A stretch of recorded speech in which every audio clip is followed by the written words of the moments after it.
Kevin, yeah, Martha's here. She wants to give you a kiss. Shut up, Ma. I'm with my friends. Hi, Mrs. Krabappelwitz. What are you doing down there that's so important?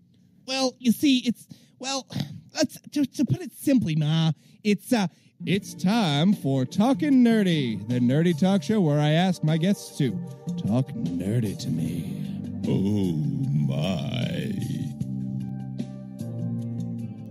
Oh my, indeed. It is time for Talking Nerdy, that nerdy talk show where I ask my lovely guests to talk nerdy to me. This is your host, Frost, the King of Kauai, Master of Moe, and the Sultan of Sugoi. That's what I said last week, or did I say it a little differently, Scutty? I think it might have been... That's about right. It's about the same thing. Yeah. Anyway, I'm doing it because as partial payment to Bearman, who actually isn't here right now because he's sick and bad. You know, he just got done hibernating, too. I know. It's such bad. a shame. I know. He just got done hibernating, and now he's back on the mend.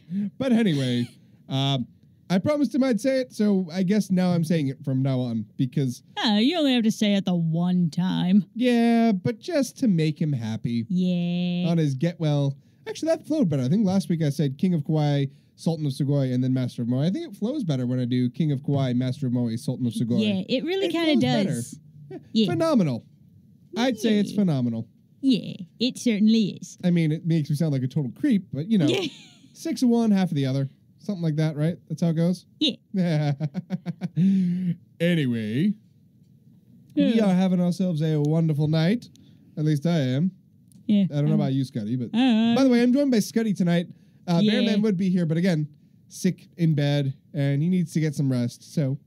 I'm going to need to get some rest soon. I'm, like, yawning all over the place. Me too, but it's not as bad as a couple weeks ago when I literally hadn't slept, so... That is in fact true. Yep. So you know what tonight's episode is, Scutty? What? I thought I was pretty clever. Yeah? New art, same great taste. Because you know when companies do that for their product? Yeah. It's funny. Yeah, no. The new art's great, too, because it is pixel art done by... this really talented artist. I don't know if you've ever heard of her.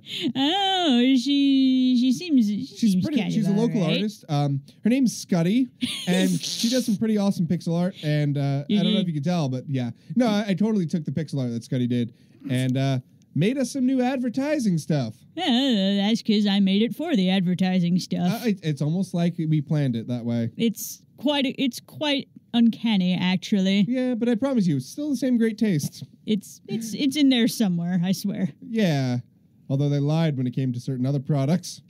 They shall not be named because I can't think of them right now. But they shall not be forgotten for the betrayal. Like, remember Dunkaroos? You remember those things? They were the little kangaroo crackers and you duck them in icing. No, I do 90s. not. Like, I don't know if it's because they didn't exist. No, they existed. Like in certain parts of the country. Yes, I don't know. They're all over. Oh, well. When was that? The 90s. Like which 90s though? I was only like sentient for like the latter half. All of them. And the early thousands, the early noughties, I should say. By the way, for those of you who didn't know, the 2000s are the noughties, not N-O-T, but N-A-U-G-H-T, as in nothing. Yeah, like... So they are the noughties. Yeah, like... Because there's no numbers. It's just 00. Not 1, not 2, not 3, 0, 1, 0. Didn't they used to refer to the 1900, like between 1900 and 1909 as the aughts? Yes. Aughts, then... No, it would be not, because aught is different. But not is... No, but they would say things like, well, back in 1908, I was a fisherman that had no legs. And I caught everything. Maybe that's just people making things up for fancy talk, but that does sound kind of right. Yeah, because I know that 1906... 1908. It may have been... That was the year that I killed that boar. Oh, yes, with my bare hands. And then the boar killed me back. Yeah. So how's this nerdy again? Whatever. Because so what nerdiness have you been up to this week, Scutty? Well, as of last night, I got the courage to, after you looked it up and told me that permadeath was in fact not a thing in Hellblade, I got the courage to play it again. and then I encountered one level that was absolutely horrifying. Yeah? Like Berserk Eclipse level horrifying. Oh, wow. That is pretty horrifying. And there was just the one fight that I just could not get past. I must have tried like over a dozen times to win that fight, and I couldn't do it. And then I did it eventually because you just don't give up. The game wins. If you give up, the game wins. That's absolutely right. And then I managed to beat it. That's awesome. See, told you permadeath wasn't real. Yeah, it wasn't real. Those lying developers. But it was. They did it for a good reason. Oh yeah, it was a brilliant mechanic to induce anxiety, very real anxiety in the player. It was great. I think it's a phenomenal mechanic, but I'm glad they didn't actually introduce permadeath. Yeah, it was purely to make people incredibly uncomfortable and anxious. But at the same time, that does, which is like the point of this game. Yes, it is. And I'm not going to spoil the ending. But was it good? It was a little bit confusing, but after some thought and a little bit further research, it made a lot more sense. Well, that's good. So it does require a small amount of homework, which fortunately is like just for mythological research. Not even more like purely on the kind of research on like the nature of psychosis. Interesting. Which is actually provided if you get a copy of the game. They have like a short movie about its development and the people they talked to and like what is really meant to be represented in that ending. I see. That's kind of cool. That's really, really cool, like, actually. Just in case, because it's really all symbolic and it's a little bit obtuse. But Only a little bit obtuse. Yeah, just a little bit obtuse. Yeah. But so if you don't really get it, then they'll just tell you after you win. Oh, that's kind of cool, actually. Yeah, and they like in the interviews that I was looking at, they talked with several people that actually suffered from like psychotic hallucinations and the like, and incorporated a lot of their experiences into mechanics of the game. That's so cool. Yeah, and like it was according to the people they had interviewed, it was pretty accurate. Okay. To the things that they had experienced. That's really cool. But yeah, so that was fun. Yeah. And I also... keep going, by all means. There's... moving on to something slightly more cheery. Yes, indeed. I also finally got through a bunch of the ending to a much simpler game with absolutely no dialogue whatsoever. Well, slight dialogue in the tutorial stages, but that's about it. After that, you have to figure out everything yourself. That's so cool. It's called Kingdom New Lands. It's a very simple game. You control a king or a queen, depending on the RNG, and there's only two directions to go in, left or right. Ooh, so it's a platformer kind of. It's not really a platformer. It's a resource management game. Interesting. What's it called again? Kingdom New Lands. Kingdom New Lands. You might want to start with Kingdom Classic, but New Lands adds a lot more stuff. All right, and you got this on the what? System? I got this on Steam on the PC. Apparently, it's on the Switch too. I'm looking it up. It's on really Android, iOS. Yeah, Switch, I know. Windows, It's simple enough to be a phone it's on everything. game. It's literally on everything. That's current gen. It's on everything current gen, including Linux and Mac. It is a pretty simple game. Oh my. It's got a really good rating on Steam. That's because it's like as simple as it is, it does everything it needs to be like compelling enough to be like, I need to finish this because I want you gather coins, your gold, which you keep in your purse, and you build your castle, your fortress, and you fend off monsters every night. Okay. And you build a boat at the same time so that you can leave the island that you're on and go to the new one. But what if you build a nice castle that you want to not leave? Well, then you can get all the achievements for surviving several nights. The highest, I believe, is surviving 100 nights. Wow. I do not have this achievement. So it's a pretty tough game.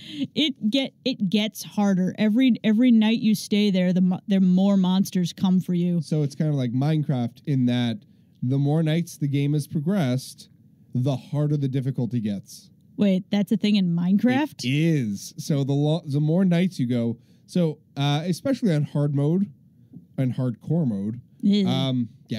I don't know if on hard mode at the very least. Nah, I would like to have fun with my Minecraft. Oh no, you still do, but at certain nights, zombies will start appearing in diamond armor, and then they'll start appearing in enchanted diamond armor, and that's why at first none of those skelebobs or Skelebobs. Yeah, skelebab. What's a skelebab? Skeleton. Is it just a skeleton named Bob? Yes, it is. But they're all named Bob, so it's a little confusing. So we just all call them Skelebob, and they accept it while shooting you in the face with arrows. But makes sense to me. You'll notice in the beginning, because we just did restart our server. Yes. Which is great. It's called Two Butt. It is called Two Butt because the first one was called Poo Butt. And now... But it was PUU, lest you think us lewd. Why would you even? I know, right? But now it's Two Butt because it's the second iteration of the server. And also, I really enjoy the Banjo-Kazooie naming system. Yes, you do. But you'll notice that we haven't had a single zombie or skeleton with any sort of armor on it. Well, no. No enchanted bows, no weapons, no nothing like that. As the nights go on, it'll get harder, and they will have better stuff, because it is presumed that you're not just running around running into dirt walls and building dirt huts. You're actually building up your inventory and stuff. So they make the game a little harder as time goes on so that everybody can still have a little bit of fun, and it still makes it a little challenging. Yeah, and I'm 100% grateful to you for teaching me how to turn off mob griefing. Oh, yes. Because I don't want things to blow up. Yeah, mob griefing basically prevents Endermen from stealing blocks and creepers from blowing things up. Because we work hard to build our dirt huts. Yeah. What they do on the Hermitcraft server, which is a popular server populated by only YouTubers and streamers, combination YouTube streamers, is they have command blocks in place under the world that basically make Endermen spawn with the extended piston, which is the top half of the extended piston. Okay. Which is technically a block in the source code, but not a block you can obtain. So the Enderman can't pick up anything else because they're holding something. And that's how they get around that. That's how they get around the Enderman, but they still want creepers to go off because, they're YouTubers. They need occasional You need a dramatic death. Yes. And creepers are just perfect for ruining your day and making you do more work than you intended. But yeah, creepers are horrifying. They are. You know the story behind creepers, right? Yeah, they're like glitched out pigs. Well, no, it was bad art. They started off trying to make a pig and ended up with that, and they're just like... How do you get a pig? How do you start with a pig and come up with that? Something obvious. Well, I mean, obviously something went wrong. Really wrong. But it became the face of Minecraft, so... Yeah, like there are only two pop figures that I would ever want from the Minecraft set, and that would be the creeper and the ocelot, because the ocelots are our best animal. Yeah. Ocelots in real life are not as friendly. No, they are not. They're kind of rippy-facey. They are very distinctly not. Yes. And they also don't turn into cats when you feed them. I mean, yes, they're cats, but they don't turn into house cats. No, Which they do is not kind do of that. Disappointing. It's definitely a little bit sad, but But I still want to pet one. Isn't that wrong? I want to pet every animal I see. Really, even a porcupine. There are bits of it that aren't pokey and dangerous, and they can be. Maybe their bellies, just their bellies. Yeah, just give them a little tongue scritch or a chin scritch. Yeah, I'm sure they would enjoy that. Yeah, there's friendly porcupines. I think they're all friendly. They just have those pointy bits. Yeah, like when if they get mad or if they feel scared, they're gonna point the pointy bits at you. Yeah. But as long as they're happy, they'll just be like, "Oh, thank you for the lettuce, human." Yes. Yeah, but going back to Pops. Yes. They're apparently, so a long time ago, I want to say a couple years ago, they introduced Fairy Tale Pops. Now, me and Fairy Tale, like, it's my favorite. Yes. Absolutely. Oh, yes. And we bought them all. Our Lucy turned out to be a little derpy, though, so we have to get a new one to replace it. No. Why would you want to replace that? That would be a super rare factory error, wouldn't it? No, it just won't stand up. It's not a factory error enough that anybody would want it. It's just doesn't stand up. It's poorly balanced. Like the head, it doesn't have like a third eye or something. No, the head is just ever so slightly back, so it falls backwards no matter what. Unfortunately, yeah, that's I could probably annoying. glue it down, but yeah. Then you'd ruin a perfectly good pop. Exactly. So I'm probably just going to get another one. Yeah. But they released a second, and the first series, by the way, had Natsu, Lucy, and Happy, because they're kind of like some of the main like 3 of the mainest characters. Well, they just released a second line of Fairy Tale Pops. Yeah. Urza Scarlet, Gray, Fullbuster, Wendy, Marvel, and Carla, Wendy's Exceed. I don't know what any of those are. They're also the main characters. They released the rest of the main characters, is what I'm saying. Okay. So it's really exciting, and I just our friends of ours, really good friends of ours, were super awesome, and they bought us an Urza Scarlet for Valentine's Day. Oh, cool. I know, right? So and then I just ordered the gray one off of Amazon because I couldn't find them anywhere, and I'd rather not pay a certain comic store native to New England money because they overcharge for everything. Yep, I'm not naming names in this case because I'm saying bad things about them. But yeah, I'd rather not because they overcharge. And yeah, so I'm going to keep picking them off on Amazon because they're a bit cheaper, which is nice. You know, I think the most I go for is 10, which is about right for a pop. Yeah, it seems about. So yeah, no, but the gray was $8. I was like, I'm definitely gonna spend a little money on that. So that, and then I'm gonna have them all because of course I want them all because they're Fairy Tale. How could I not want them all? So like, I'm super excited to get all my Fairy Tale Pop because like Fairy Tale is one of those styles that works with pop a little bit. It just works into it better. You know what style doesn't work with pop? What? South Park. It's surprising though, right? Like you think it would, but then it just kind of they just have the black beady eyes, and it looks more creepy than cute. Or well, they all have black beady eyes. Well, yeah, but it just doesn't work for South Park. No, it really and for that matter, it doesn't really work for Rick and Morty either. No, it makes it look too cutesy. Yeah, because I had the fortuitousness to witness the existence of a Pickle Rick pop. Yeah, we saw that at the Bull Moose, didn't we? Yeah, we did. And I was like, oh my, and for a while I'm just like, oh God, it's real. I should have known. And then I'm like, oh God, it's so ugly. Why would anyone want it? Yeah. Because it's so ugly. The Minecraft ones work really well with pop. Yes. Because they're already kind of square. I mean, the Minecraft ones are particularly square, but... Yeah, but I Steve mean, still looks what do creepy, you want? Steve is always creepy a little bit. He just stares at you. Well, like, what is that thing on his face? Is it a mouth? Is it a beard? You never know. But what if it's both? It's probably both. What if his mouth is a beard or his beard is a mouth? Well, then we have another issue on our hands. Because, mouth beard. I'm rubbing my beard on the microphone. That's so weird. Can you hear that? It. Stop. No. Stop. Okay, I'll stop. Okay, good. It's giving me a willies. But you can't even hear it. But just like it's just the motion. Like the thought of fuzz rubbing on fuzz. It gives me goosebumps in a bad way. I can accept that. Like, you ever imagine something scraping on something else that's like fuzzy or scratchy, and it gives you goosebumps? I don't know. Fuzzy things when they rub together it feels like a waste because I want to be rubbing on the fuzzy things because fuzzy things are super soft and awesome. Like, I don't know, I just imagined this and it got worse. Like running a toothbrush over like your jacket sleeve. I mean, when I have to clean a stain out of it, I'll do that. But not my toothbrush. But just imagining the sound of the two fabrics running together, it doesn't do anything weird in your brain? No, I guess it doesn't.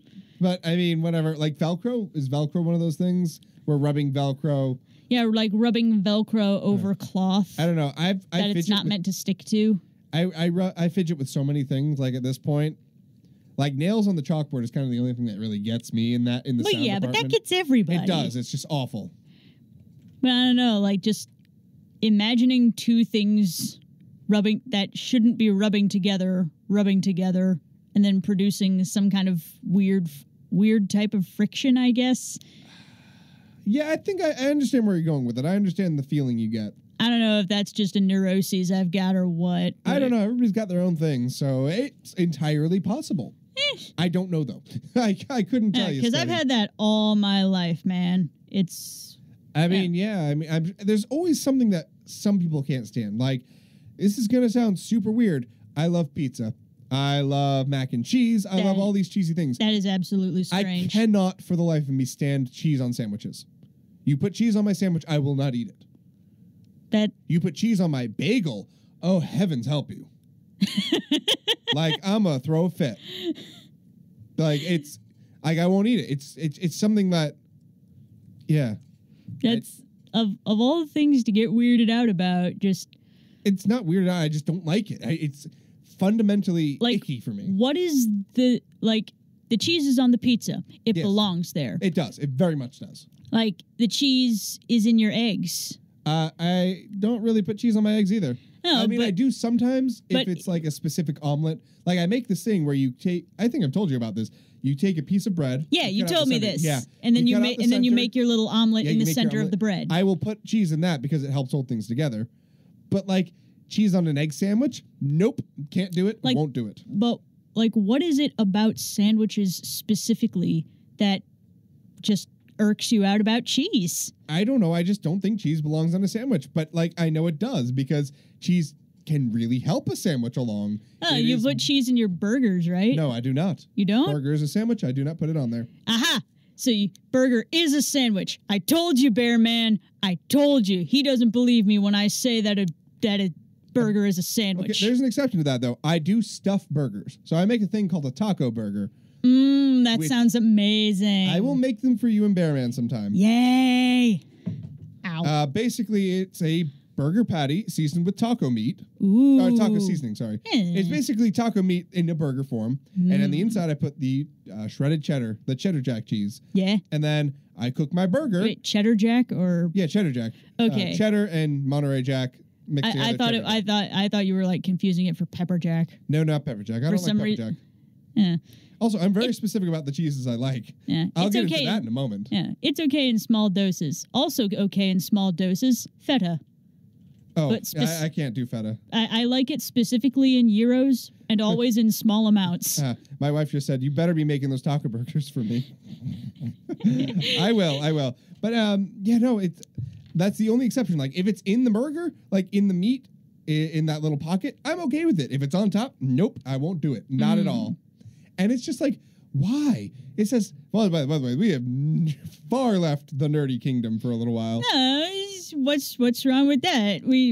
Culinary nerds and also tangents. Yeah, I advertise tangents, by the way. You advertise tangents? Yes, I say in my last tweet at DJ Frost WLMC.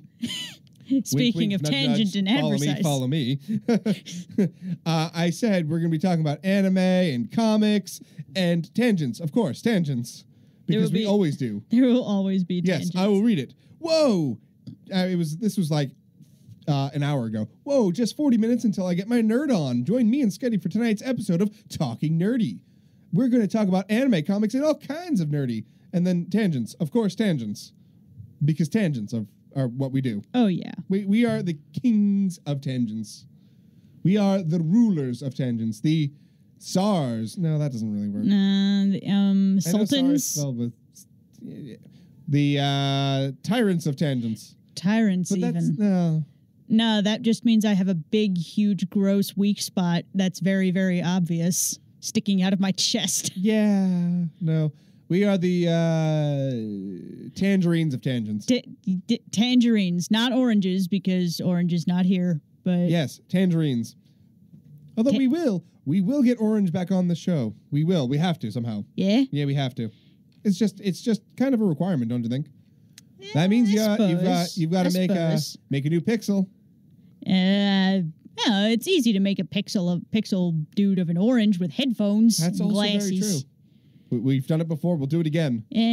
But I'll have to make little pixel dudes for any other guests we may have. That's true, and then we could just add them to the lineup every once in a while. Yeah. Oh, this is exciting. And rotate them for each episode. Full circle. We started at art and pixels. We went on a huge wild goose chase. It wasn't even circular. It's squiggles. It's as squiggly as you can get. I almost said a bad word. And then we came back to art. See, this is how Talking Nerdy works. We start somewhere, we end up somewhere else, and we come back to where we started. Although we usually do that at the end of the show, so I guess we're done. See you later. Bye. No, I'm just kidding. No, we still have an hour and a half to go. Okay, speaking of things that repeat themselves, I just remembered a thing that's happening, and I'm pretty sure Bearman discussed it with you at one point. I forget if we brought it up on the show at all. But the XFL. XFL? It is a football league that was set up to.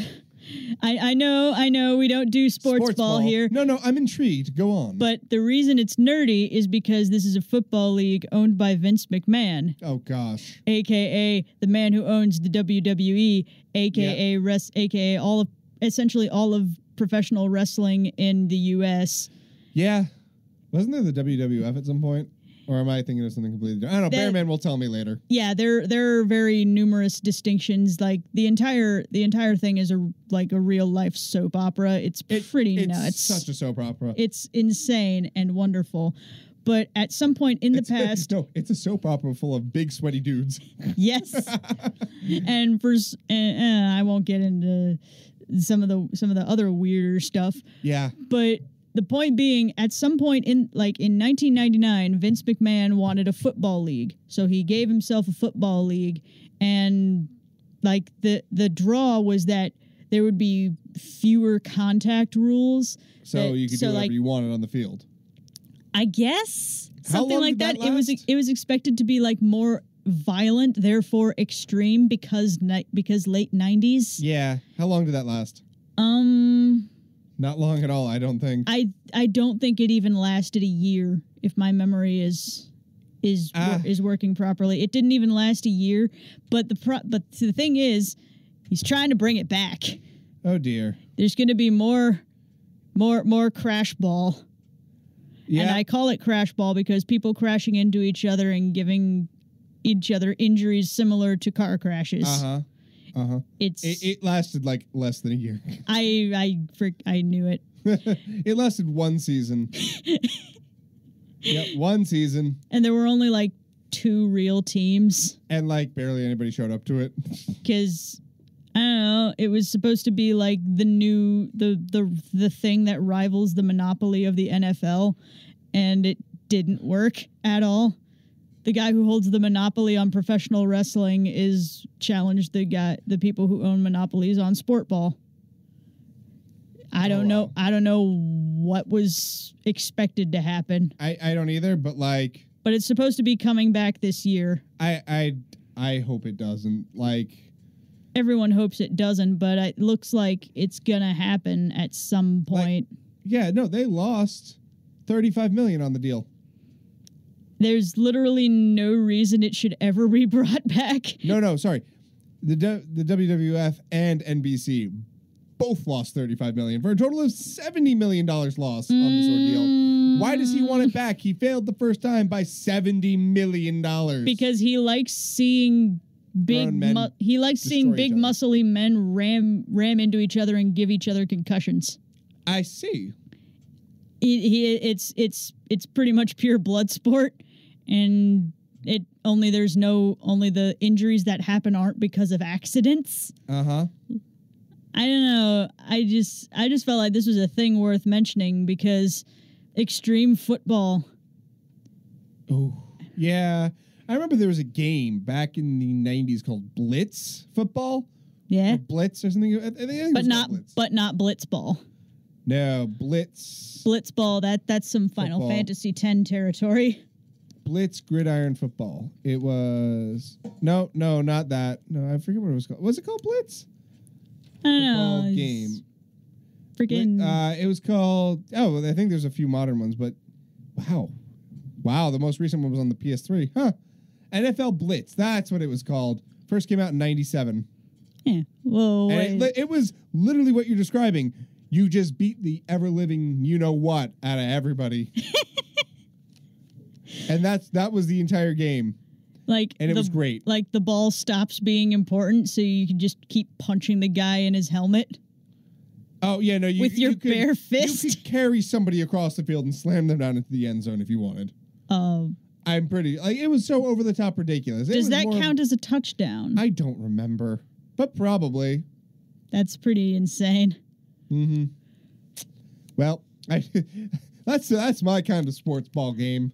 I remember just people beating each other up. I remember I used to rent football games because I never wanted to buy them. Oh, of course not. Why would you? And play 2-player and have one team I really hated and one team I really liked. And I'd play as the one team I really liked, and then when it was the other team's turn, I'd run them out to the end zone, their own end zone, and then have my guy tackle them. Just because. Yeah, just for a safety. And I still remember the words, wow, that's a safety. They get 2 points and the ball. And that would just go on all the time. Oh, you're a monster. I am a monster. It was so great, though, because there was no defense. They all just kind of stood there. Yeah. Good times. Although the other sports ball games I enjoyed was the backyard series. Backyard baseball, backyard football. And none of those are ringing a bell. They were like me. old PC games. The only old PC games I had were purely they were either humongous entertainment or something having to do with educationalness. Huh. Interesting. But they found pretty neat ways to make that educationalness fun. Yeah, they did. I remember there was the Jumpstart games. Is that what they were called? Jumpstart, yes, those were a thing, but there was that, and then there were. Yeah, there was the Jumpstart. I remember Jumpstart 3rd grade, Jumpstart Adventures 3rd grade, and you were a robot and you had to save all your other robot friends. I remember this. That's the name of that game. I've been trying to remember. You travel through time. Yes, you travel through time, and you learned about history and all this stuff. I remember that game, and it was great. Yeah, I was trying my hardest to remember what the heck that was called. I remember, when I was little, I had, I legitimately played that game until, 6th or 7th grade because it was so fun. I wanted to get all the robots, dang it. That's what I wanted. I want to play it again. I bet you. Because I could probably still learn something from it. Oh, yeah, probably. But then again, it could also be way out of date because it came out in, the 90s? Oh, yeah. It came out in 1996. But, yeah, there's Jumpstart. With the robots, that was obviously for slightly older kids, and by slightly old, the graphics though. And by slightly older, I mean, well, now I have to look it up because I barely remember what it even looked like. What was it called? Jumpstart Adventures 3rd grade Mystery Mountain. Jumpstart Adventures 3rd grade Mystery Mountain. Oh my gosh, it just. Oh no, it looks so bad. It looked way better in my head. It looked absolutely amazing when I was 9. Yeah, it did. Oh my gosh. But I just wanted to get all those robots in their proper holes. Yes. I know. Doors. I think they lived in doors or something. Yeah, something like that. I think I only ever really went all the way through the game one time. Yeah. Of all the times I played it. Mm-hmm, but aside from then there's Jumpstart, and then after that, I want you to look up Clue Finders, because believe it or not, the Clue Finders series was required playing over summer break at my elementary school. That's hilarious. You had to I never heard about. I never saw these ones. You had to complete. It was part of the requirement at my elementary school to complete the game one time. They used to teach nerddom back when I was a kid, making you play educational games. Nowadays, they ban them. Yeah. But these educational games did their job, though. They were really, really good. They were amazing. I really enjoyed them. I seriously want to play these again. I think at one point I actually found my Clue Finders 3rd grade thing. Oh, yeah? And I was able to play it again. And I mean, obviously, since I was older and I always had it on easy mode, it was significantly easier. I'm sure, because actually it'd be a really good test to see like, just hey, how much have you retained? Yeah, how much do I remember from third grade knowledge there? Yeah, and then if you like breeze through it on easy, you can just crank it up. Yeah. And because you're older, obviously you're smarter, right? Yeah. That's how that works. Yep. Oh, going back to the NFL Blitz, there's a newer game that's actually technically an older game that's about football where everybody beats the crap out of each other. Yeah. Blood Bowl. I've heard of that. Isn't that more of a tabletop type thing? So it started off as a Games Workshop, the company who makes Warhammer 40K. Actually, they don't do Warhammer anymore. They do Age of Sigmar, some craziness like that. They got rid of my favorite one. Warhammer 40K, those guys. Yeah. And the Lord of the Rings miniature board game, which was also really awesome. Okay. Now it's something else. I don't if they're even doing it. Yeah, it was called Blood Bowl, and it was exactly as it sounds. You could be the Wood Elves, the Dwarves, the Orcs, different races. Yeah. And you beat the ever-living crap out of each other. That's amazing. It was phenomenal. And the game was like... That's like Battle of Five Armies all over again. Well, you started off as... It was a tabletop game. You bought the minis, you painted them, and you played with them. Well, fairly recently, I want to say within the past 5 years, they made a video game for it. Yeah, it's on Steam, I believe. And, I'm pretty sure. Yeah, I'm going to double check this, but yeah, it's... I'm sorry, I'm still like a little bit caught up. I absolutely have to know if it's possible to play these Jumpstart games on like an emulator or something. Sorry. Blood Bowl 2 came out in 2015. Okay, because I remember seeing Blood Bowl just on Steam in general in one of the many, many queues that I've gone through in my life. Yeah. Yeah, no, it's totally, and there's war machines you can use while playing the game. And, Jesus. Yeah. There's a bunch of different ways to win. I can't remember, though, but it's a great game. And I really enjoyed playing the tabletop version when I was able to play a little bit of it. I never owned any of the miniatures or anything like that, but still, pretty cool. Yeah, it is real cool. It is really, really fun. Man, sports ball taken over by nerds. It's pretty awesome. Yeah, because then you just have orcs doing it, and they like bring weapons out. Oh, everybody has weapons. Well, yeah. I think the actual ball might be explosive, if I'm remembering correctly. Yep. So it's like Griff Ball. Kind of. I think so. Yeah, I think it is pretty similar. It's literally just Griff Ball. Yeah. Actually, there's a modern tabletop game that I know of called Guild Ball. Yeah? Yeah, it is like I haven't played it, but I know a bunch of friends of mine do play it. It's by a company called Steamforged Games. Yeah, it's like steampunky, it looks like. Steampunky, like, football stuff, I guess? I don't know, but I haven't played it. But it's pretty popular, at least where I live. So, yeah. I don't know what else to tell you about it, but to check it out, there's there's a bunch of different teams and stuff that you can go with. Like, there's the Engineers, the Brewer. Oh, I'd totally play the Brewers. I'm going to look at this now. Oh, no, I can't be getting into another game. Oh, I think I may have found something where you can actually, I just looked for ways to play these things online, and I have no idea whether or not these come. Oh, there's like IGGgames.com free download, and or Giant Bomb. Giant Bomb is usually fairly okay, from what I understand. Oh yeah. I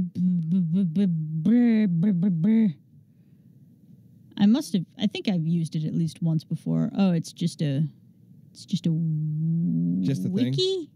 I think. I don't know. But I found what appears to be a download link, but I don't trust it at all. Yeah, I probably wouldn't. It is the internet. We're not supposed to trust that, remember? Of course not. Wait a minute. Is it on Steam? Is it really on Steam? Is it? Jumpstart Learning System. What the heck is that? Blah, blah, blah, blah, blah, blah. Blah, blah, blah, blah, blah, blah, blah, blah. Is it on Steam? I don't know. I'm looking. Because I'm looking at, like, just the Jumpstart learning system. I don't know what that's about. Well, I will take that. I'll take a look at it too. What?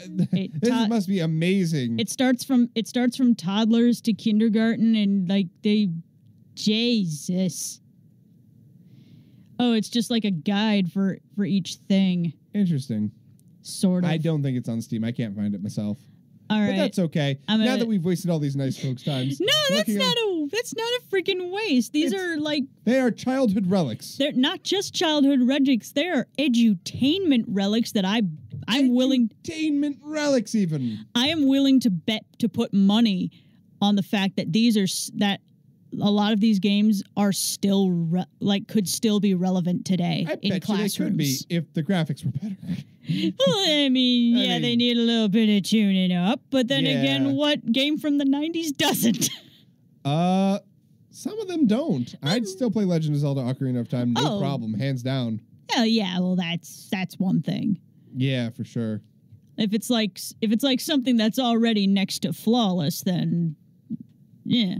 I mean, mechanically, these Jumpstart games shouldn't really need that much. Pretty simple. They were pretty simple.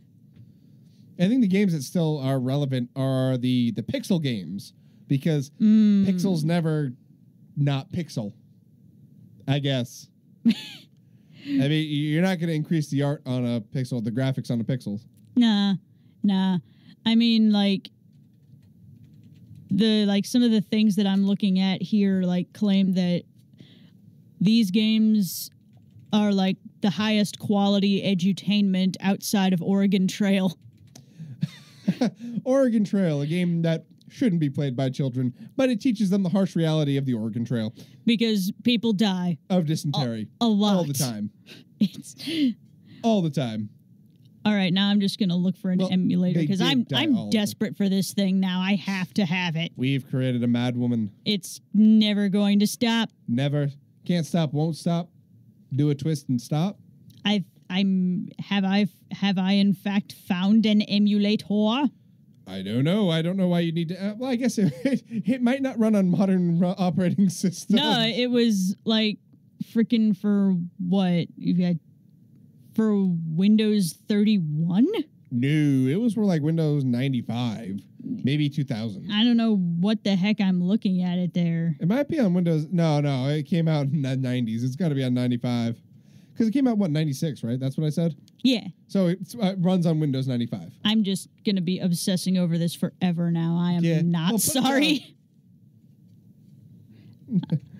Yeah, no, I mean, we can obsess about it later. Yeah. What are we talking about now? Okay. Oh, you were showing me some videos earlier about, like, card game jargon. Oh, yeah. I was, see, I don't know much about, like, the jargon behind Magic: The Gathering. Sure. I know a reasonable amount of Yu-Gi-Oh! Jargon, but as I understand it, that's, like, a lot of people consider that just to be Magic for babies. Mm-hmm. But, I mean, that's all I can understand. But, like... But I show... So... It's like a mock podcast about like new upcoming things in the meta. Oh yeah. And it was like just chock full of nothing but jargon. Oh my god! And I just watched it. And I was like, I could barely understand any of it, which is probably the joke, which is meant to be the joke. Yeah. But you understood everything. Like, hey, isn't that funny? I'm like, what are you talking about? I understood all that, and you're like, what? Like, all of that was real? That was all real. Everything they said was real. Although I imagine... I mean, not the one where they're coming up with fake formats, but the other one. I imagine, like, some of the things in there were jokes that only people who understand the jargon would get. Some of them were things that only people who only play card games would get. Because, like, where he was sitting there at the box, like, man, I didn't get that thing I wanted. I need another box. That applies to all card game players. Like some of those are fairly universal. They are, and I know his plight very well. My wife will attest. The amount of cards I've bought for Pokemon, I have boxes upon boxes of them, and I love them all. Oh, you want to tell people about that freaking set of money packs that you got? Oh, yeah. So I went to Bull Moose And I went with Scutty and Bearman, and we were having a great time. We got Chipotle. Yeah. We went and got, bull moosed up, and it was great. And I just reached into a box of cards because the set that currently released, that just released a couple weeks ago, Ultra Prism, is super hard to find because there was a print error on one of the cards, a translation error. So they had to fix that. And so they also didn't print too much because the last set flopped hard. It flopped really hard. Considering all the other sets that had been released in this block series, you might call it, were really good. The last one wasn't, but this one's really, really good. So it sold out really, really quick. And Bull Moose happens to have some left, which is great. So I reached in there just with my hand, grabbed just a random amount of packs, put them on the table, said, I will purchase these. And they're like, cool. Well, we get to the car. And Scutty's in the drive-in and Bearman's sitting there. We're just chatting away. And I'm just opening. I'm like, oh, my God. And you're like, what? I'm like, I just opened up a really awesome card. You're like, sweet. I opened up a secret rare. Oh, my God. I opened up this card I didn't have. Oh, my God. Yes. And I opened up a full art Leafeon. Full art Leafeon GX, which is amazing. Leafeon's my favorite evolution. I opened up a secret rare Missing Clover, which is not really a good card, but it's a secret rare, right? And then I opened up Dusk Mane Necrozma GX, which is the poster, the box art legendary for Ultra Sun. And then I opened up, I forget what else I opened up, but it was really good stuff. Wasn't it another full art trainer or something? Maybe. I'll have to go look. I opened up a bunch of good stuff. That's what I need to say.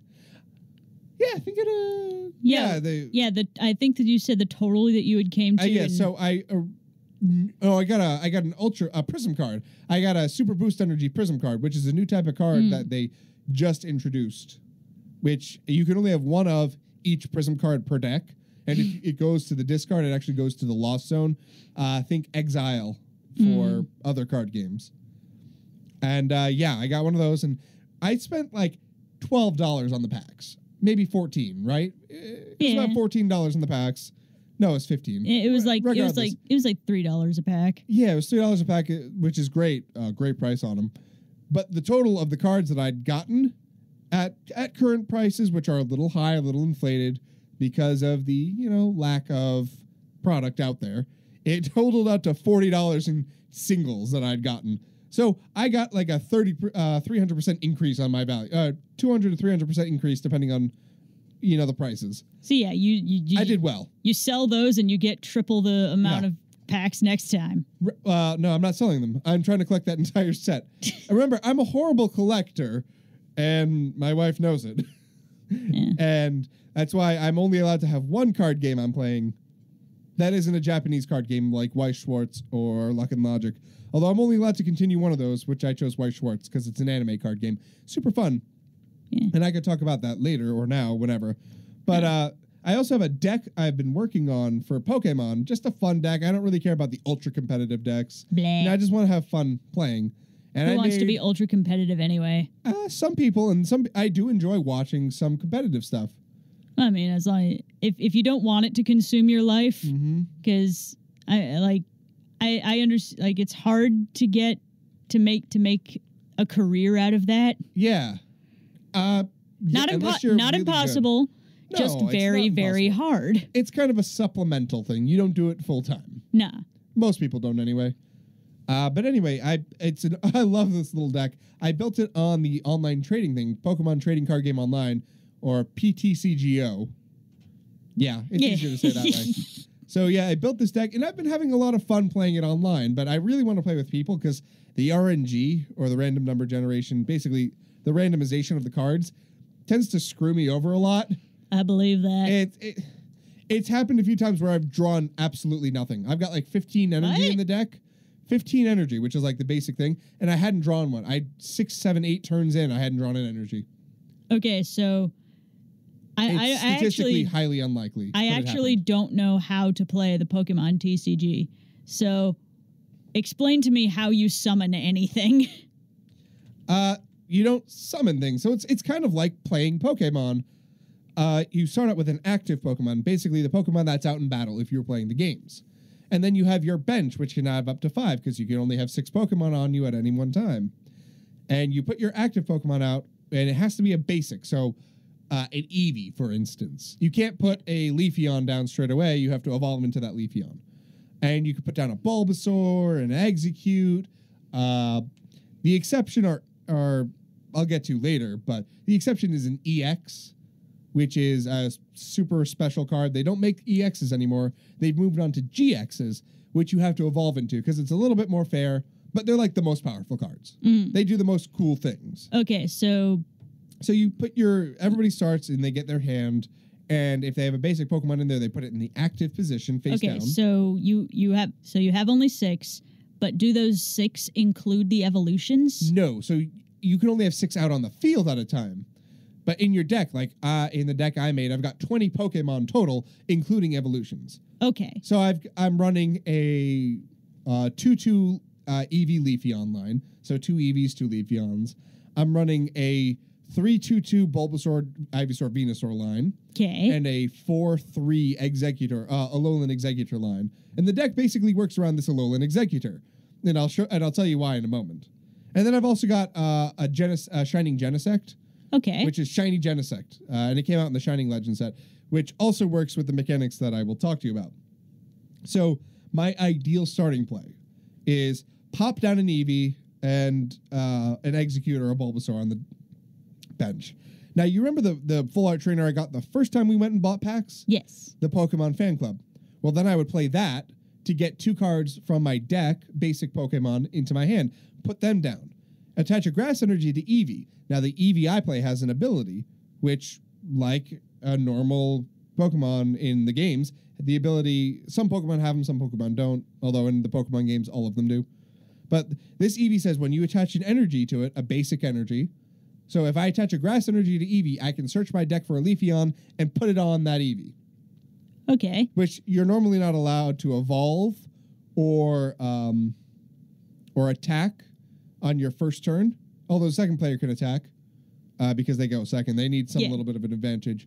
But you're not allowed to evolve on the turn that a Pokemon is played onto the field because that's just a little cheaty.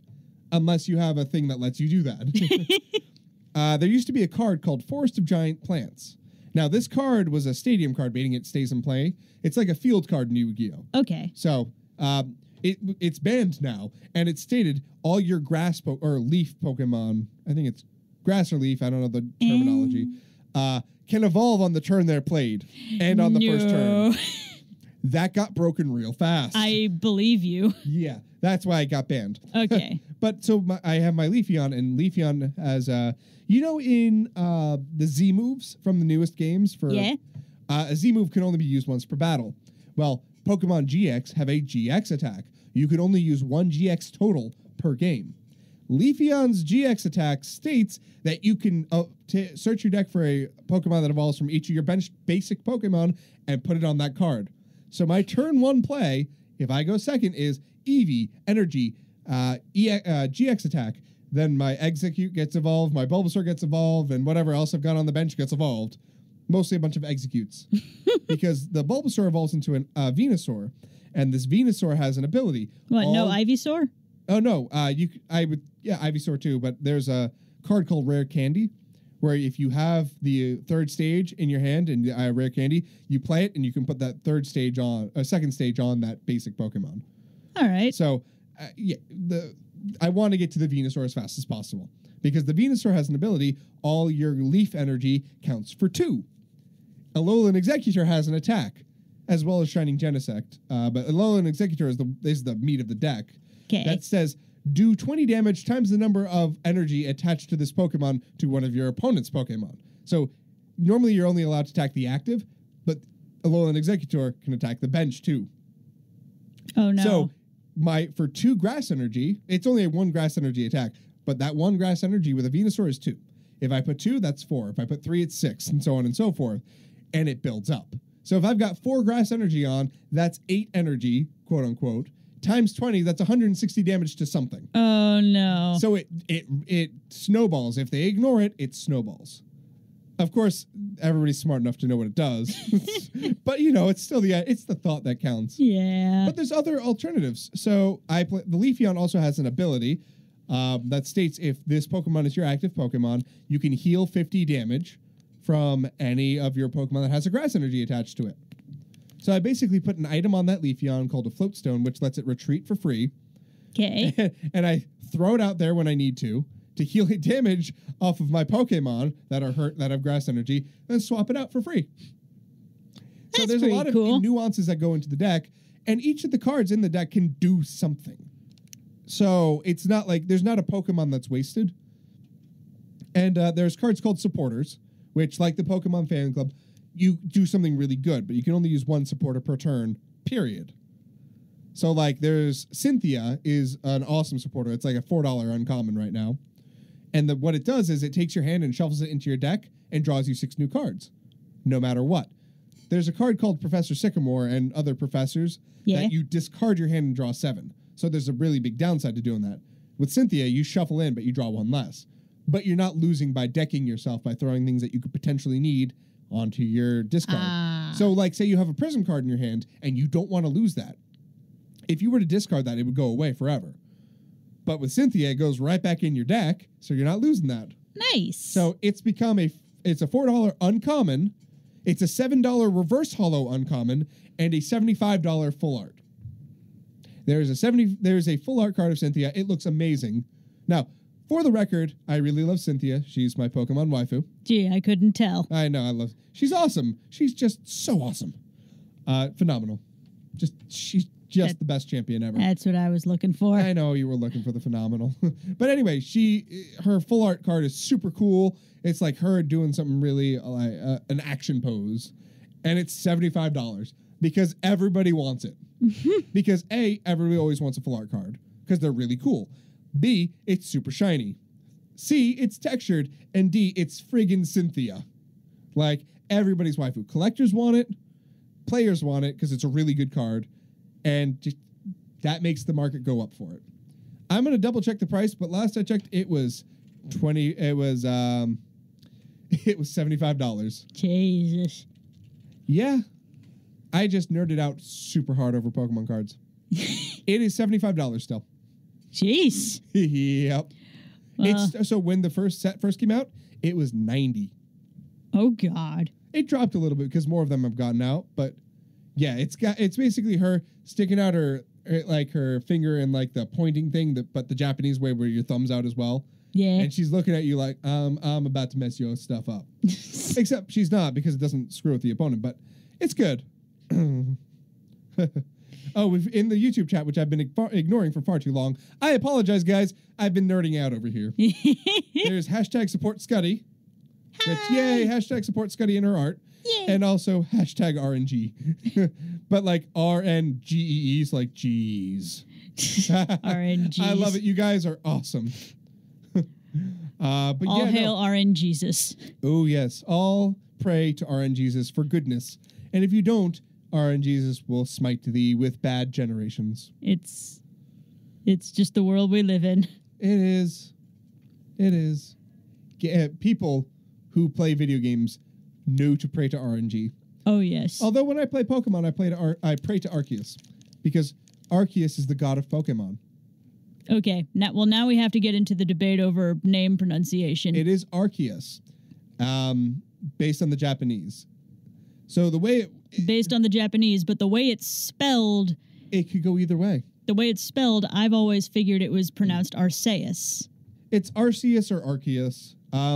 They all but confirmed it. There's a Pokemon in the new generations called Type Null and Silvally. Silvally evolves from Type Null, and it was based, backstory-wise, kind of spoilery, but not really for the main plot. Silvally was made from samples from Arceus. Like, so they were trying to recreate Arceus, basically. They were trying to recreate the god of Pokemon. Like how they tried to recreate Mew. Yes, but Arceus created Mew and everybody. It's weird. But like Arceus, I'm just going to continue pronouncing Arceus because the way it's spelled is Arceus, and if it's God, then Deus, therefore Arceus. Yeah, the argument is there. I swear. So there's no official pronunciation guide except for what the Japanese would say if the names overlap. Well, they did something with Silvally. Its ability is called RKS System, which lets you attach memories to Silvally, which changes its type, which is very similar to Arceus's ability, which if you attach a plate to it, Yeah, I remember that. it's not its ability, but if you attach a plate of a type to Arceus, its move changes type. So Arceus system, the RKS system is Arceus, and that's how it's pronounced in Japanese, is Arceus or Arceus. Yeah, I'm gonna double check it, but like I'm pretty sure that's how it's. Yeah. So I believe at one point, like, I've seen like charts and such of the like whole deity thing for the Pokemon universe, where like there's Arceus is God, that means Mew is Jesus, and yeah, and I guess like the logic would follow. Yeah, now the Japanese is contradicting itself. It's Arceus, so it'd be Arceus if you took it that way, but Pokemon wants you to believe it's Arceus because they're putting it in Silvally's name as RKS. Okay. Yeah. Yeah. Yeah. Oh. Okay. I see. Interesting. So, it is supposed to be Arceus originally, but then they changed it to Arceus because of something that would happen in, there's apparently some sort of snafu with Arceus, if you say it in Britain. There must be some sort of slang over there. So they changed it to Arceus for saving face and whatnot. Okay. But the original intention was Arceus. So, like, come on, Pokemon. Yeah, no, it's literally in Bulbapedia's trivia. I'll read you what it says. According to the anime dub's then voice director, Tom Wayland, the dub chose to pronounce Arceus with a hard C instead of a soft C, due to concerns over the latter pronunciation's potential implications in British English speaking. Because of the word arse. Arse. Bum. Okay. Arceus. Okay. Yeah. And that's actually a really good reason. That is a good reason. Arceus it is, then. Let's agree that we don't want to call the god of Pokemon a bud. Because he will punish us. It will punish us. No bite. Non-gendered. No bite. Yep. Arceus. Call it what you will. Oh, I think just Arceus, that actually makes it more funny. It kind of in does. some ways. But Arceus is a really cool Pokemon. I love Arceus. Oh, that's all the more reason to make fun of it sometimes. I guess. I mean, you've seen Arceus, right? Have you seen shiny Arceus? Solid gold. Super cool. Jeez. It's really, really cool. Yeah. Okay, so now it's really confusing because there's Japanese, like 20 different ways to say it. Well, in Japanese, the name is a combination of archon, or arcanus, so secret or sacred mystery, archaic for ancient, arch, which is Greek for beginning, or archetypus for original, and deus for god, or deus, or it's may also derive from Horus. That would be deus. Yeah, it would be Aureus or Arc or Arceus, an aspect of the astral plane. But because of how in English we're not doing Latin pronunciations, it's changed. Deus. You'd call it deus now. So Arceus. Yeah. The what? It wouldn't be deus. Deus is deus, but you'd call it a deus. When did that happen? You've never heard the word deuce? Well, I've heard the word deuce in like as in deuces. Yeah. But that means something else. I know. What? It does. But the pronunciation in English has changed since Latin times. So. Well, yeah, but deus should have stayed the same. But the thing is, they didn't go Arceus. They did Arceus. Arceus. Yeah, Arceus. Yeah.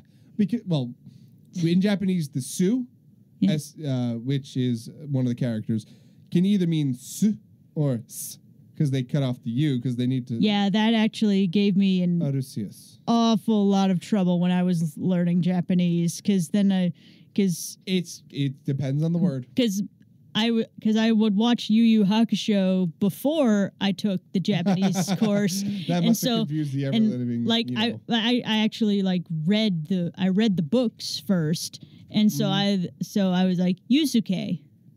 Yusuke. Yeah, Yusuke. That's what I thought it was. But then the anime happens, and then it's just Yusuke. It's quicker. That's the thing. You know, the su can be and then quick, like pronounced, or pronounced. Pronounced. I'm gonna go with pronounced. It sounds cooler. Yeah. We're talking about pronunciation. Reinventing anyway. language as we speak. We're good at this game. No, Yusuke. Yeah, so that gave me a bit of whiplash when I first watched the anime after reading the manga. Yeah, the best way I can say is just listen to the word by a native speaker. That gives you what you need to know.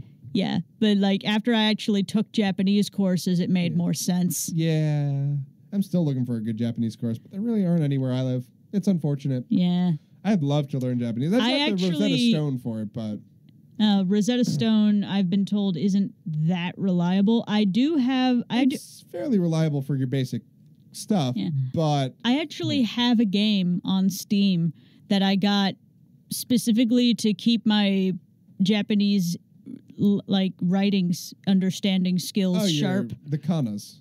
Yeah, and Hiragana, katakana, and does it do kanji as well? I don't think so because I've never actually played it. It's just kind of sitting there on my list, collecting digital dust. It's downloaded. It's right here, and I could play it at any time. But I choose not to. There's other games. What do you want? I know. But it's called. Man, we're all on the educational games today. Yeah, but it's called Learn Japanese to Survive. Hiragana Battle. Oh gosh, that sounds awesome. Actually, I'm gonna. Well, don't play it now. Well, no, I'm not gonna play it. I just want to I want to see if I can find the description. Learn. Oh, there's Hiragana Battle and Katakana Battle. Yeah, so Katakana and Hiragana are different. Hiragana is for native words, basically, words that are inherently Japanese. Yes. Katakana is for names and adopted words, things that they've taken from other languages. Computer. Yeah. Things like that. I forget one that I usually use, but yeah. Okay, so the description here is the ideal introductory course to the Japanese language. Learn how to read and write Japanese characters at a steady pace. Okay. A full-blown RPG specifically designed to keep you engaged. By playing along, you're going to be introduced to the Japanese language like never before. I'd play it. And it looks pretty legit. Like it's got like the lists of characters with their like in line with their vowels, because like the way Japanese characters are set up, like each symbol, like each vowel, you start with the A-E-I-O-U. Yeah, E-U-A-O. Yeah. Yep. And then you add a consonant to the beginning. Like ka, ki, ku, ke, ko. And it's got the symbols listed right here, ta, chi, tsu, te, to. Yeah. Some of them get weird because... Isn't that ta, chi? Yeah, ta, chi, tsu, te, to. Yeah. Like that's one of the lists that gets weird because every language has its weird rules. Yep. And then when you add little accent marks to different characters, they change. It changes completely. Yep. By adding little apostrophe basically to the ka series, then you get ga with the G's. And then if you add a different symbol, I believe a little dot, little circle, then it becomes ba. Yeah, the B's. Yep. But yeah, so like ideally, it's crazy, right? Yeah, like ka, ki, ku, ke, ko. That's like the normal. It follows the pattern. Yeah. But ta, chi, tsu, te, to. You would think it would be ta, ti, tu, te, to. They don't have that in their language, though. No. I guess it never... Well, because remember, they adopted this from kanji originally. Kanji was the language, and then they came out with the less formal languages. Yeah, they took the kanji from the Chinese. Yes. They evolved it. Somewhat. Yeah. They took it and then adapted. It's pretty interchangeable. I mean, the Koreans use kanji as well, but those, that whole area started off as one peoples. Did they all? And then split, and then they fought a lot. Yeah, the kanji are like the go-to Are they universally understood between the countries? I think they're slightly different for each country and each people's. I think even within China, there's variations on it as well. But I'm looking through the slides on this game, and like, it looks like it's definitely RPG Final Fantasy-esque battles with the hiragana. That's gonna make you learn it better. So yeah. Why haven't you jumped on this, Scutty? I need you to test it for me. I absolutely will need to do this. Yes, we are going to test this and let you know. We're going to get all edutainment up in here. Edutainment up in the Talking Nerdy. Yeah, and we'll let you know. Edutainment is the best tutainment. Yep. We're going to let you know on Twitter at DJFrostWLMC. So follow me on Twitter if you haven't already. I highly recommend it. And fortunately, it's not one of those infuriating typing games. Oh, yeah. Hey, have you ever played any of those? Yes. Because I have. They taught me nothing. I know. It taught me that... It made me think that I wanted to throw it. So it taught me how to throw things really well. It actually taught me to, like, you take your individual fingers and then just search around the board. All it did was teach me to do that faster. Yep. Yeah. Because that was just more efficient to me. It was. It's just so much easier. But I digress. I've been playing a game recently. Yes. It's a remake of an old game, but it's still a really good game. Yeah. Radiant Historia, Perfect Chronology. Oh, Remember, yes. it's How the game that is I bought that? Yeah. When I bought those other things. Yeah. And got that really good stuff. Yeah. It's really good. So it's a lot of time travel-y. Okay. So, like, different timelines affecting each other in concrete ways. I'm not going to say too much because really good game and I highly recommend it on the 3DS. Like Ocarina of Time-esque time travel. No. Like traveling between timelines and also back in time and forward in time. Okay. So there's at least 2 timelines going at all times. That. What? Yeah. Broken now. Plus, with the add-on content, there's more. But that's all I'm going to say about it because the Radiant Historia Perfect Chronology adds some stuff to the game that wasn't in the original Radiant Historia that came out in 2010. Stuff like what? I'm not going to say because it's spoilers. Okay. But they add some really cool plot line. Now, there's 2 ways you can play it, too. You can play it the way that it originally came out on the DS with all the updatedness. But then you can also play it the way they recommend with all of the content that they just added for the Perfect Chronology. So you can either play it with the Perfect Chronology content mixed in or separate. And I chose to play it with the content mixed in because I figured I'm going to play the complete game the way I want to play the complete game. Yeah. And it does me good. I have been thoroughly enjoying it. It's been phenomenal. I mean, I only play it when I have a little bit of free time, usually at night when I'm laying in bed and I'm like, so tired. Oh, oh no. there is so much tired. And so much French? I guess. It felt necessary. Because you remember the end of the world, one of the original viral videos? But I am tired, so I take a little nap, and then fire the missiles. So every time I say I'm tired, I just think of le tired. Le tired. I am le tired. I'm you know what I'm talking about, too. I actually don't believe I do. What? Oh, my word, you have to look it up. Listen, I only got into Internet 2.0 in, like, early high school. Yeah, and even it would have been past that time then. It would have, and after that, a lot of the time I spent was on, like, I did online was, like, between YouTube and Neopets. Yeah. But mostly, it was kind of an even split between the two, really. Yeah. Yeah, I'm looking at the Learn Japanese to Survive Katakana. It's called Katakana War. Oh, gosh. And, the art kind of doesn't look that great. It's got, like, the dating sim type cutscenes. Oh, no. Where it's just, like, people standing there and the text box is happening. Mm-hmm. I have sent you that video, by the way. You should watch it. I have received it. I will do this as soon as we're done. Oh, yes. It will make you laugh. Yeah, but it still has but the katakana version still has the, like, turn-based RPG fighting. Oh yeah. It just looks like it's not set in ancient Japan. It's set in modern Japan, which I guess it makes fitting. more sense. I would play both of those games, and I think I will play both of those games. What are they, like $10?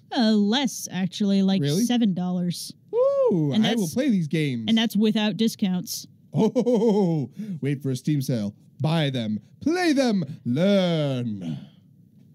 Yes. And then be Japanese forever. Or, pretend to be. We'll just be massive weebs. It'll be funny. We will be massive weeaboos. It'll be great. Did you see? I don't know if you saw this or if we showed it to you, but there was like best couple's Halloween costume was of a neckbeard and his waifu. Oh no, that's was- gotta be disturbing. It like the two people involved were like actually boyfriend and girlfriend. Oh, okay, so it was a joke. Oh, so it was an actual cosplay. It was an actual cosplay, and it was a joke, and it was funny. And then actual neckbeards got offended because I'm they thought it sorry. was appropriating their culture. Oh, I'm sorry, we're appropriating that awful culture. They're really terrible people. Yeah. Have you seen those Have you ever seen a neckbeard body pillow? No, and I don't want to. Like, it's just a body pillow with a picture of a neckbeard on it. That sounds disturbing. It purely exists as a joke, and it's not gross or lewd in any way. It's just funny. Like, look it up right now. I don't want to. You need to. I don't want to. You absolutely need to. Do it right now. I promise you won't regret it. It's funny. I'm looking. If I see something disturbing, I'll be... It's not going to be disturbing. It's just going to be... See it. It's got...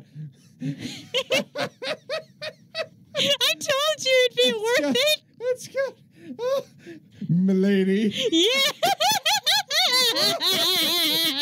Okay. I don't normally do this, but right now... right now, I'm gonna be posting this. I told you would I'm love. posting this on the Twitter. Oh my word! Except I might use stronger language on Twitter. I would not recommend things to you that were not amazing. They are pretty amazing. Like, the only reason people get this thing is because it's funny. Oh my god, it's hilarious! I'm posting it on Twitter right now, and I just put the words. Oh my word. That's all I need to say. It's pretty So great. if you want to see this, go to my Twitter at DJFrostWLMC and look at my most recent tweet. Although it will also pop up on my Facebook, DJ Frost at WLMC, I think, if all goes well. If the auto... Yep, it does. It even has his socks and sandals. It Oh my does. god. So it's on my Facebook, DJ Frost at WLMC, and on my Twitter at DJ Frost WLMC. Go look at it. I can't anymore. Okay. Like, I wouldn't recommend looking up these. I'm not going to. Unless you're into... You remember me talking about Yandere Simulator, right? I do remember Yandere Simulator. There are body pillows for her, too. Oh my gosh. Except there's the one side that's all cute and flirty, and the other side that's covered in murder. Because yandere, for those of you who don't know, a yandere is somebody who loves the protagonist or whatever, the male protagonist, or even I think it has to be male. Yanderes are pretty. Yeah, there's a male. There's like there's a gender bent Yes. Yandere-chan because There has to be. Yeah, the creator of the game looked at the polls and stuff, and he's like, wait.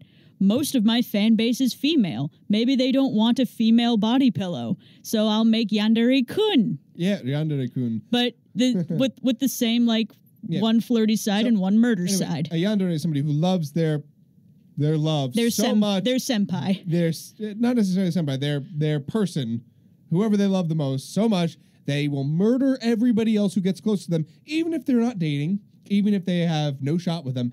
No. That person is their precious someone. And this Yandere Simulator is exactly what it sounds like. Enough said. Although it is possible to take completely non-lethal routes. Right, but it's still... But you can, but why would you want to? Yeah, it's a game for awful people who want to reenact murder. Oh, that covers an awful lot of games. It kind of does, but this one's actual murder. Oh, Yeah, I think we just went morbid.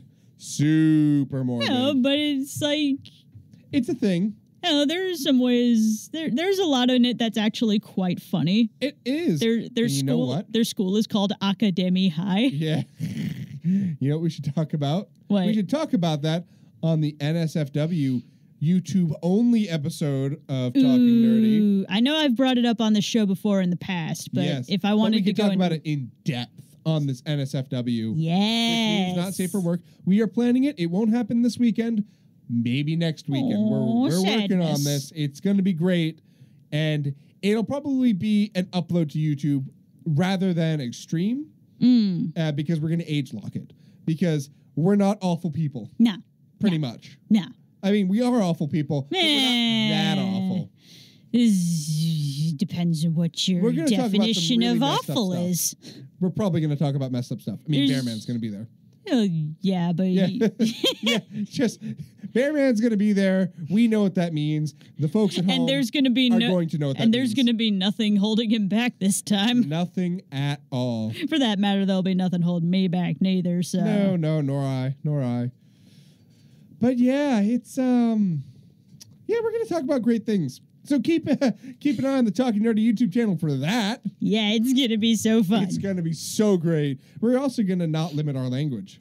It'll be great. Every other word will be something nasty. It's going to be fun. It'll be great. The words will start to lose meaning after a certain point. Is We've that a given them great enough thing? of a preview. Is that a good thing? Probably. You think? I think so. Yeah, any word that you say enough times It in just succession becomes stops so having meaning. Yeah. Yeah. Yeah. Is that lemon, lemon, lemon, lemon, lemon, lemon, lemming. Okay, we've said lemon enough. But it has lost its meaning. Probably. Like, why is a lemon a lemon? Why isn't it a lemming? Because a lemming is an animal. Yeah. Why is the lemming a lemon? Because it's yellow. It Lemon- smells like citrus. I don't know. Lemon flavored lemmings. Okay, moving on. That sounds disturbing. It kind of is. Well, now I really just is. want to draw a lemon with a lemming face on it. Yeah, do that. By all means. It's the lemon lemming. Yes, the lemon lemming. Anyway, moving on. Some exciting anime news. Yeah? Yeah, there's a few there's a few shows coming out that I'm pretty excited for. Yeah? First one is called Wotakoi, which is Love is Hard for an Otaku. I want to watch this because I want to see how accurate it is. All right. Probably pretty accurate. Probably pretty accurate. Awkward and accurate, so accurate. Sure, that works. I don't know. I'm There's tired. so much language being tossed around. Really? And, like, cross-examined in this episode. Yeah, Maybe we picked the wrong name. we probably did. But you know what? No. New art, same great taste. We're still going on tangents, and we're still, like, talking nerdy. About things we Yep. only have half So, a yeah. clue about. That's going to premiere the Wotakoi. I don't know what it's... Oh, April. In April. So the spring season. Yeah? Yeah. Yeah? Spring season of anime. Yeah. It's amazing because some of these characters... One of the pairs looks like Haruhi and Tamaki from Oran High School Host Club. Yeah? Like, no joke. I'm staring at their Haruhi. non-preppy school varieties. It's kind of cool. Yeah, they I think they're meant to be modeled after certain, not exactly, but modeled after certain anime characters, famous ones. The other thing that got a huge announcement was, Is It Wrong to Try to Pick Up Girls in a Dungeon is getting a second anime season. I've heard of that one. It's I've heard it's really really good. funny. This show is really good. The light novels are even better. So the light novels are really, really good. All right. Definitely worth reading. Definitely worth watching. The side series, Sword Oratoria, Is It Wrong to Try to Pick Up Girls in a Dungeon? On the side, Sword Oratoria. That is the full official name, by the way. That's awfully long. It is. You know, they shorten Is It Wrong to Try to Pick Up Girls in a Dungeon into Danmachi because of the Japanese name. Yeah, Danmachi, Sword Oratoria, was aired last season. Yeah? In the fall season, yeah. Also really good. The anime went way more fan servicey than the books do. So I'm not sure why they did that, but they did it because I guess anime? Define fan servicey. Like, to what degree exactly? It's how fan service is. Okay. Yeah, we'll talk about more on the NSFW episode. Yeah, that's a thing to be defined at another time. Yes. I mean, I can define it basically. It's a lot of... Lewdness. Lewdness. That's a good one. Not necessarily nakedness, but lewdness. Yeah. There's... No nudity, but... Well, sometimes there's nudity.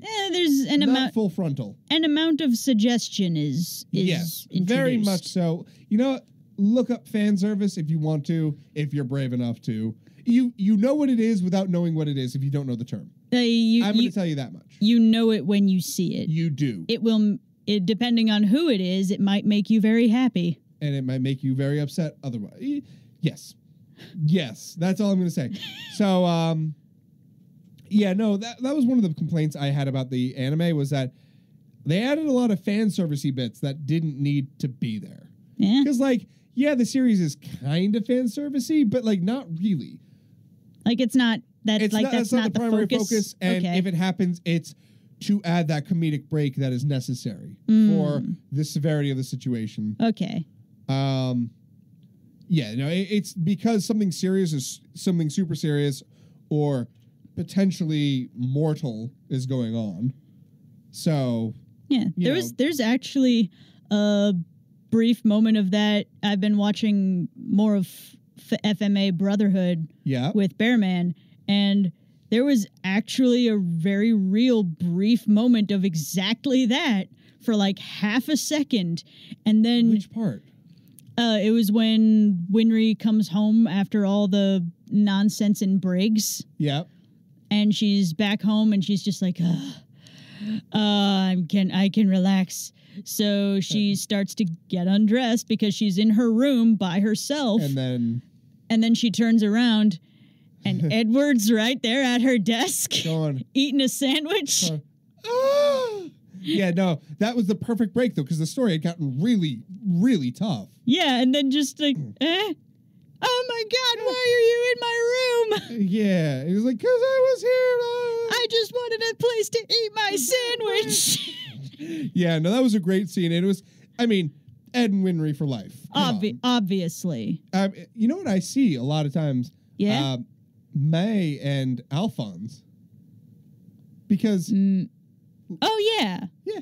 I'm like, you know, like, she's a little girl, right? Just like, how old is she exactly again? I believe... I know she can't be... She's got to be at least 10. I'm just gonna... I mean, she's old enough to have, like, fantasies of princes. But what little girl doesn't? She's 10 to 11 years old. Okay, so I nailed that. Apparently she's 13 by the end of the series because of time skip and whatnot. Yeah. But, like, Alphonse is, like, 16 by the end of the series. Well, I mean, like, when they get older, there's not that much of a gap. Yeah, but it's still, but, like where they are right now, that's still a significant gap. He's 17 at the end, so that's a 4-year gap. That's not terrible, actually. It's not terrible, but it still needs a little time. It's weird at the point where people are putting them as a couple. Yeah. I guess. Because the internet. Yeah, no. I can definitely understand why, though, because... Like, he proved to be everything that Edward wasn't in her eyes. Yeah. Edward ends up at 18.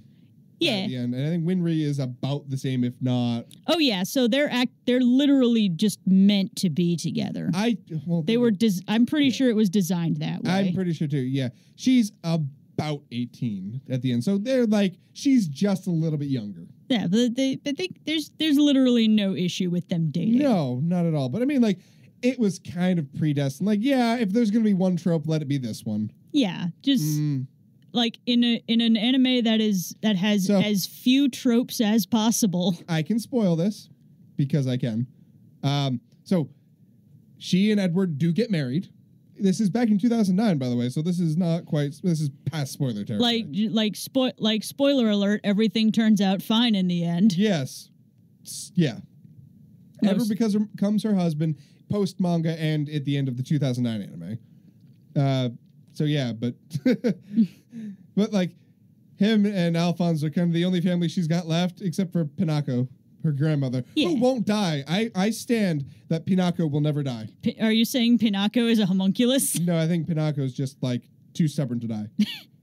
I can, Winry's grandma. I can go with that. Oh, come on. Like,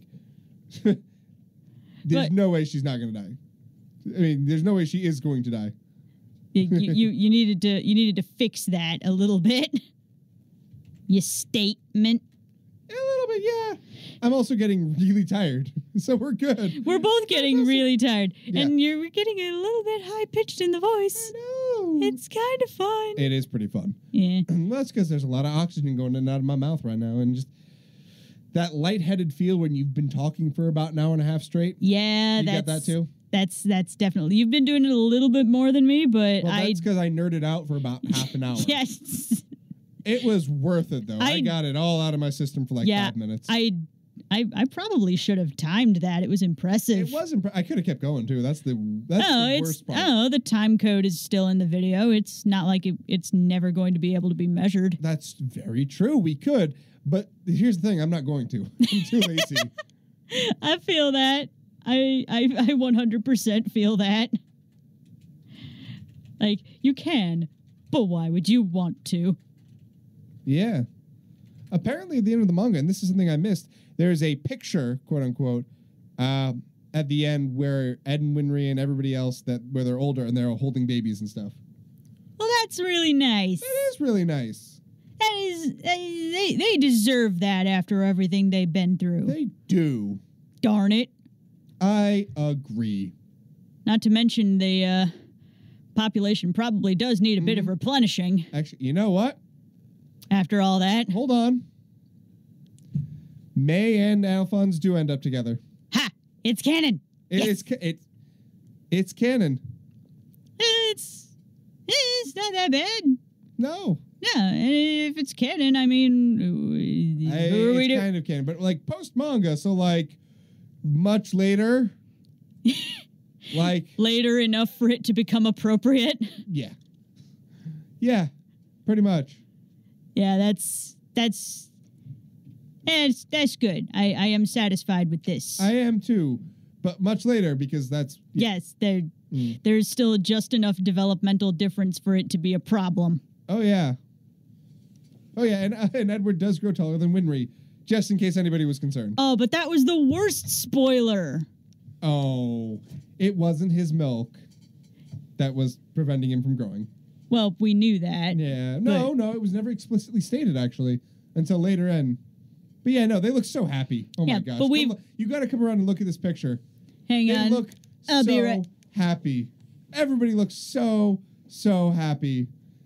Oh, that's amazing. Yeah, no, they all look they're so cute. Yep, no, it's a great family picture. Okay, can I just say that every scene that the panda is in... Oh, God, I love the little panda. Just every scene that Xiao Mei is in, I can't. You really can't. There's no way. It's impossible. Mm-hmm. It's impossible with that panda. That panda is just too cute. Just... It's vicious too. That thing I know, but finger off if you let it. Yeah, but then she tries to do that to Alphonse, and he's just like, "Oh, that's okay. I know you're just scared." And then suddenly Panda worships him. Yes. That man withstood my bite. Yeah. That was like I remember those precise panels in the manga. Mm-hmm. They were like 100% a shot-for-shot remake of those panels. Yep. It was great. Yeah, it's so great. This whole series is just amazing. It really what are we is. talking about? It if really you haven't watched Full Metal Alchemist Brotherhood, just go now. Just no, go in 20 minutes and watch it. Okay, so in our most recent jam sesh watching the series, we've gotten to the point where Pride is introduced. And the only thing I was telling Bearman was that You'll never expect it. yeah, he was like, he asked me, is it somebody that we've met before? And I'm just like, yes, we've Kind met of. them a few times at this point. Kind of. Because, I mean, he pops up at least twice before this happens. Oh, at least. And then so it's somebody we've met before, and then, But you'll never guess. You'll just never guess. nah, and George definitely never guessed. Giorgio Bermani. Yes, Giorgio Bermani. It's his name, by the way. It's Yes. Giorgio Bermani. That's why we call him Bearman. Yeah, Duh. he prefers Bearman. He does. He only lets his close friends call him Giorgio. Yes, yes. And he gets mad sometimes. It's almost like it's not his real name. It's weird, right? It's so strange. I know. Pride, though, is like the scariest MF in the series. I know, just... Oh. If you don't want to know what MF means, just look it up. We'll be discussing that in the NSFW. Oh boy, will we. Because reasons. Look forward to that in a week.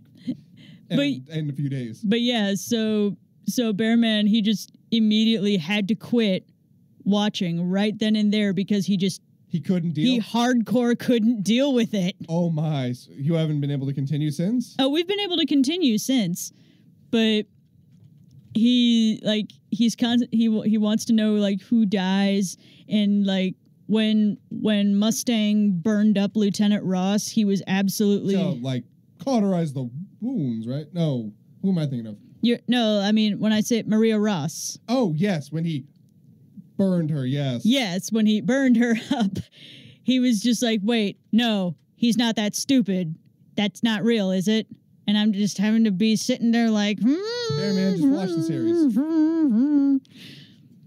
Watch the series. Bearman. But like we both mutually agree that at this I point, hope he's not listening because we've just spoiled like everything. Kind of. no, not all spoilers. Everything turns out fine, but we're not. But, like it's the journey. Yeah, and we Like, haven't. somebody says like on the end. And we haven't told them how everything became fine. It wasn't a smooth journey though. It really wasn't. It was like the least smooth journey. But we're mutually in agreement that this like top two saddest moments are A, Nina, and B, Hughes. Everybody knows about Nina and Hughes. Yeah. Even if you haven't seen the series and stuff, you just know. Yeah. If you're in the anime fandom. I've seen pictures, or at least one picture of a Shao Tucker cosplayer, Oh yeah? and he had a plushie with him. And from what and I believe it was like a Snapchat or something, and like this guy was getting so many middle fingers from other people Really? because Shao Tucker is a monster. Yeah. And everyone knows what he did, and nobody is okay with it. Really? Huh. All right. Interesting. Oh, there's several Shao Tucker cosplays. Are there? One of which is a guy who actually came with his dog. His dog, who does suspiciously look like Like a humanish? Well, I mean, No. the dog has the right kind of hair. Oh, yeah, no. Yeah, it's disturbing. I know the one you're talking about. Oh, and then there's one Shao Tucker cosplay. He's wearing a shirt that says "World's Greatest Dad."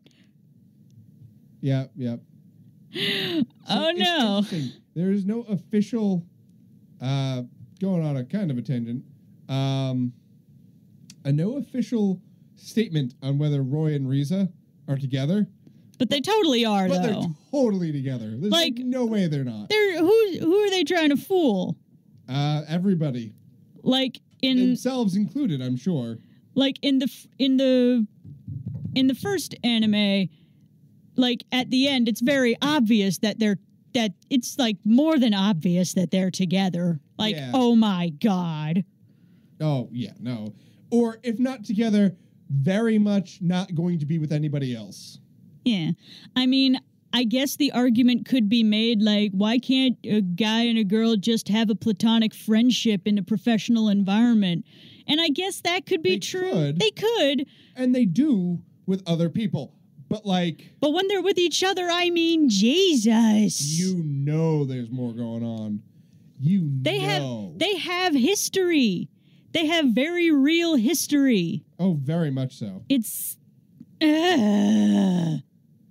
Oh, okay. So there's nothing in... There's nothing in the manga that stated it. But...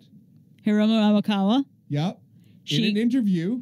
She confirms. She confirmed that they are, but they can't be together or married, technically, because of fraternization laws in the military. I so see. Until they leave the military, they can't be together, but you know they're together. They want it. They're so in it, yeah. They want it. Who else takes care of them? Besides himself, like, yeah. Yep. There's just no way.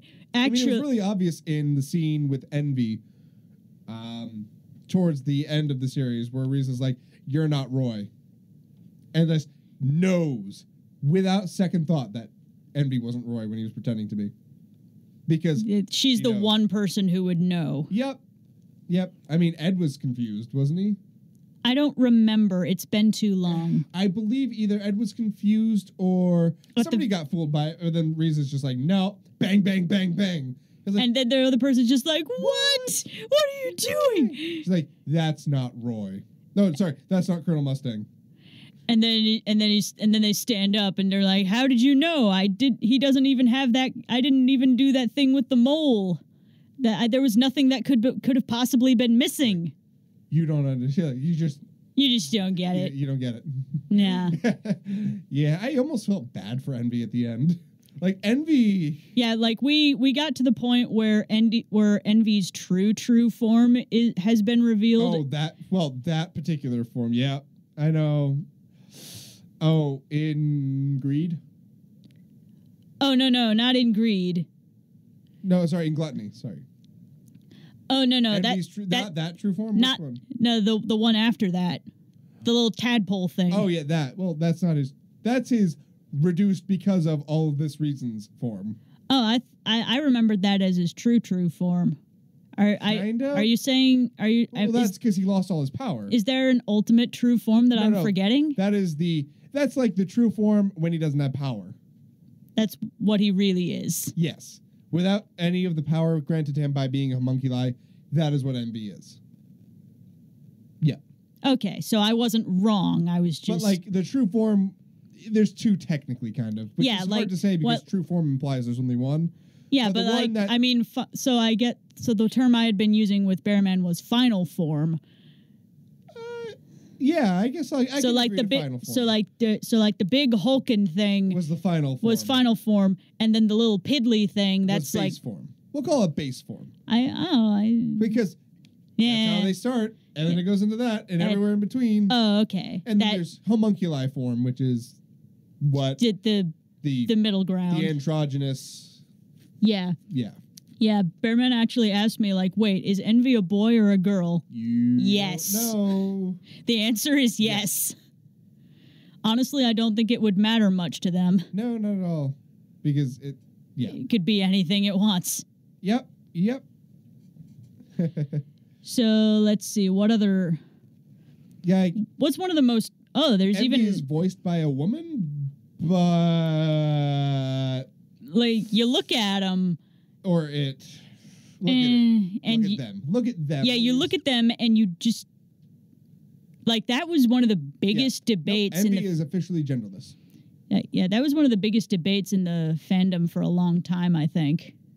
At least when the anime was new and Envy had first shown up. Mm. Yeah.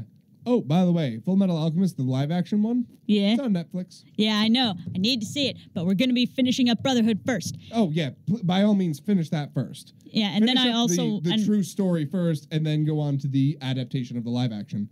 It looks really good. I actually started with Bearman on the first anime because it came first. Why not look at it first?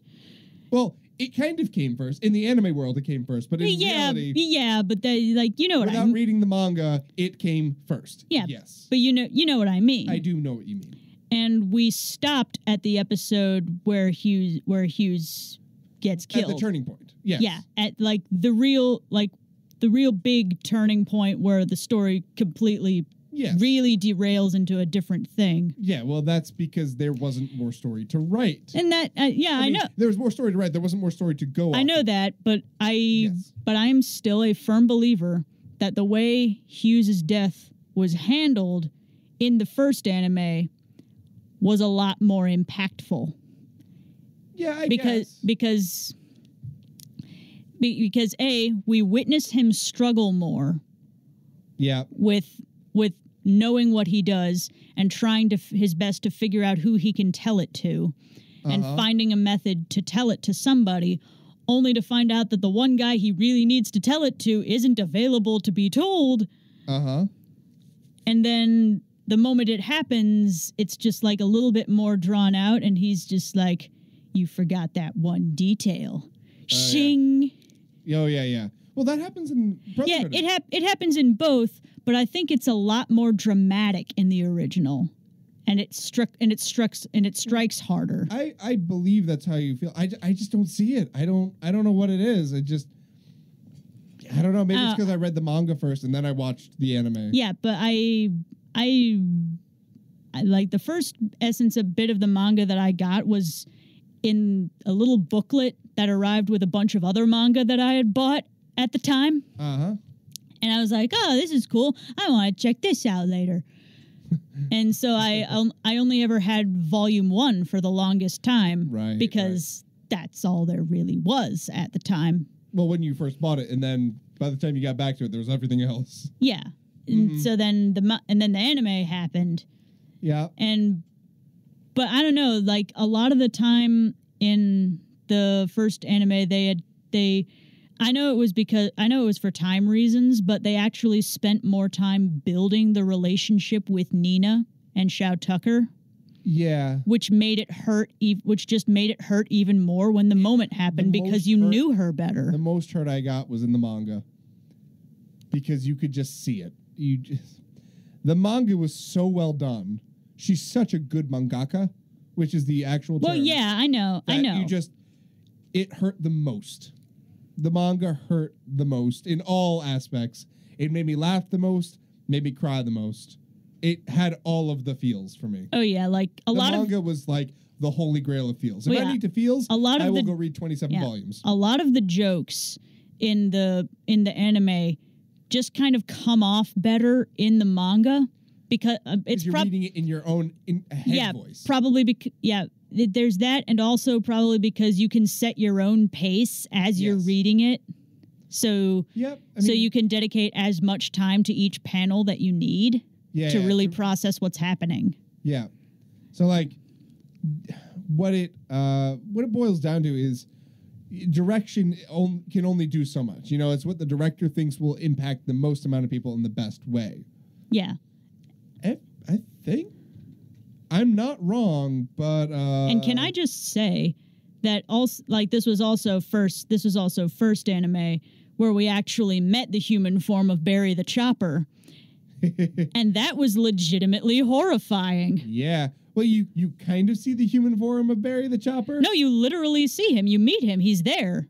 Oh, no, you do that in the other one too, but he's not. There's nothing. Well, yeah, but you don't meet him. You don't meet him in his original form. No, you do not. But Ed and Al met him in his original form at first, and Ed almost was got by him. Oh, you mean in the first anime? Yeah, but that never happened because he was. Well, already, regardless, anime, yes. Regardless of whether it happened or not, that sequence was still horrifying. Oh, of course, that was when they started going off the rails because they had nothing else. Yeah, but it was horrifying. Of course, it worked. Oh, it very much did. There's a lot of things about the original series that worked. That it just made this awesome story. Yeah, and a lot of the filler that they added in, they made it work with the rest of the plot. Well, you know why? Yeah. Because Hiromu Arakawa wrote it. She literally wrote them what to do because she had no idea where her story was going to go. Like, she knew kind of the end goal, but she hadn't concretely written it down. Like by that point. like all that business with the red water that became relevant later. Yes, it did. But again, she just wrote the stuff out and handed it off to them so she could go back to writing the award-winning manga. That thing that's still, I think, the highest rated manga or third highest rated manga. I can't remember. Like, I think like the highest rated would have to be like DBZ or something. No, actually. Or Dragon Ball.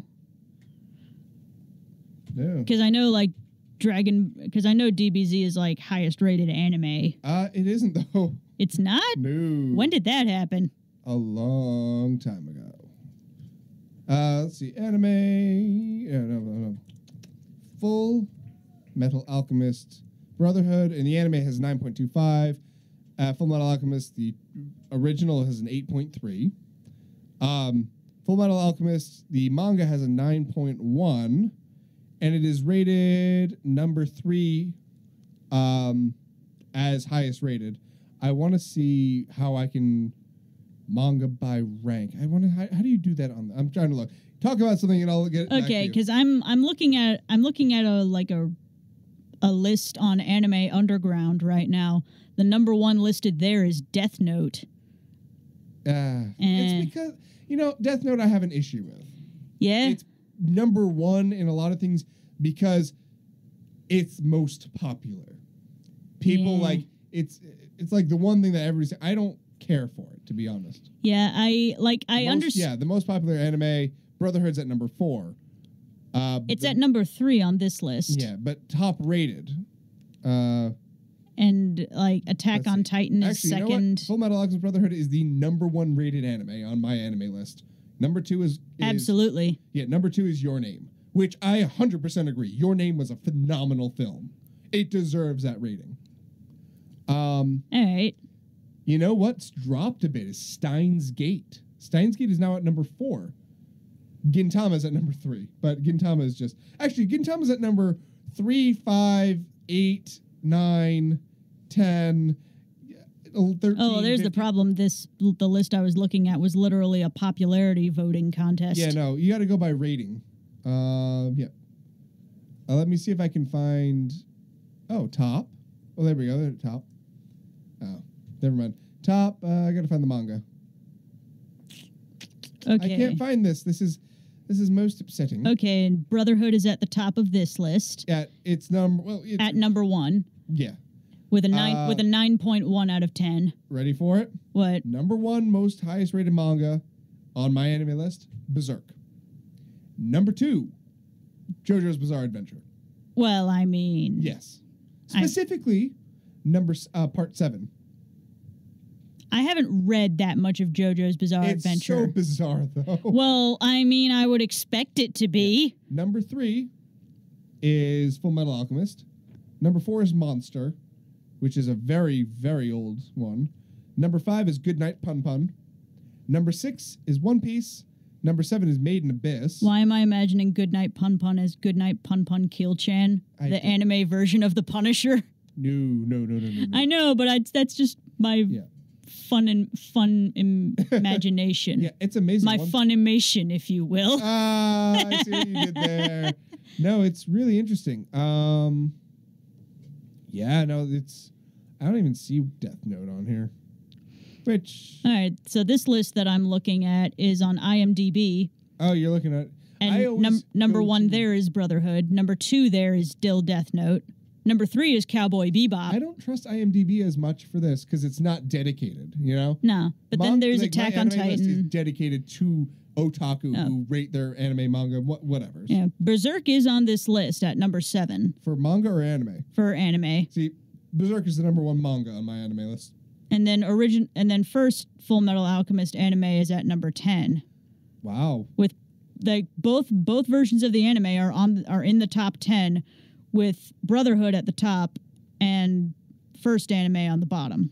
Wow, the first Full Metal anime isn't even in the top 50 on my anime list. Yeah, but there's so many really good shows that probably didn't make it to IMDb that aren't being counted for. Yeah, there's Ghost in the Shell. Trigun is at 16. Ghost in the Shell, I hope you mean the anime and not that awful Netflix fit. Yeah, I 100% mean the anime. Yeah, okay. I know what's trash. Yeah, no, it's not even in the top 100. Oh my. And the Hellsing Ultimate is at 17. That I believe, but I haven't been looking for it either, actually. Yeah, I'm actually surprised it's not on other lists.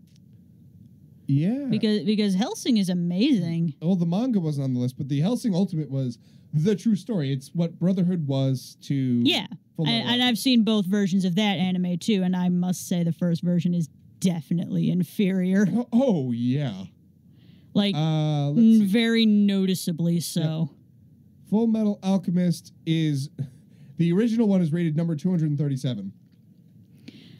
Okay, see... But, you know, the ratings at this point are 0.1 of a percentage off. So, it's rated 8.3. The ones before it, 8.31. And there's like 25. So it's still... So there's still good ratings. Oh, they're really high ratings. So the top 500 is all really good ratings, above an 8. Which means about 80% of people loved them. Yeah. It's just that Full Metal Alchemist Brotherhood... happens to have the highest possible. It has a 9.25. That means 92% of people thought it was the best shit ever. So you know, yeah, it's definitely awesome. Pretty great. It really is. I mean, we've been talking about Full Metal Alchemist for the past 40 minutes. By the way, what's wrong with that? Though, absolutely nothing wrong with it. It's good. It deserves talking about. It's been years, but that doesn't mean it's not relevant. Yes. In fact, I think a lot of it, in terms of some other, like a lot of the messages it sends are still very, very relevant. I agree. So here's something really cool about it. It is nobody takes stock and realizes it. And this is going to be the final point I make because we gotta wrap it up. But the main protagonist is a disabled person. Yes, he is. Trauma. Yes. Mental and physical. Yeah. Who goes through and solves, all his problems. And instead of going and fixing his, all of his problems, he sacrifices that to save his brother. So he's got such a complex layer going on. Yes, he does. That many people just overlook because it's so good. Yeah, realize. See, the thing is, part of that is because he's physically mobile completely, people forget that he's disabled. But they also forget that it pains him. Yeah, all the time. He still has phantom limb pain. Not just that, it actually burns and it burns his skin. It makes him get frostbite faster. And it can seize up, and he has to get it maintained all the time. It's very, very complicated. Yeah, but it's so in depth. I love it. Yeah, I love it. Yeah, but some people still think that he can still move and fight and stuff. That means there's really nothing wrong. It doesn't count. Yeah, that's not how it works, folks. No. Anyway, it very counts. Final thoughts, Scutty, because we're really pushing that time. I still want to find that Jumpstart game. I'm gonna do that. All right. Here's my final thoughts is let's go watch some Full Metal Alchemist Brotherhood. Yay! Yes, we need to finish it. Yay! Yeah. I'm going to reread the manga. I've decided. Anyway, have a great night, everybody. Thank you so much for listening to us. Do me a favor, go on Twitter and follow me at DJ Frost WLMC, and go on Facebook and like my page, DJ Frost WLMC. I'd greatly appreciate it. And if you haven't already subscribed to our YouTube channel, Talking Nerdy, please do that. Now with all the social media pandering out of the way, thank you so much for listening. Have a great, wonderful, fantastic, fabulous, phenomenal night. We will see you all next week, and stay tuned for announcements on that NSFW episode. Anyway, enjoy your night, everybody. We will see you soon.